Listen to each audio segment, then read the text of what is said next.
சில நேரம் கர்த்தர் நம்மளை ஏன் இந்த பாதையில் அனுமதிக்கிறார்? கொஸ்டினா இருக்கும்.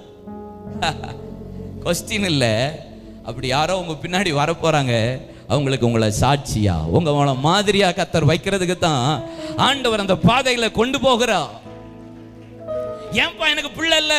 கவலைப்படாதப்பா, உன்னை போல பிள்ளை இல்லாத அநேக பிள்ளைகளுக்காக உன்னை கண்ணீர் வடிக்கிறதற்காக கர்த்தர் உன்னை அந்த பாதையில கொண்டு போகிறார். உங்களை ஏன் இந்த கடன் பிரச்சனையில கர்த்தர் அனுமதித்தா? உங்களை போல எத்தனையோ பேர் கடன் பிரச்சனையில இருப்பார்கள். சொல்லுவாங்க, பிரதர் மரித்து போகலாம் என்பதாக நினைக்கிறேன், தற்கொலை பண்ணிடலாம் நினைக்கிறேன் சொல்லுவார்கள்.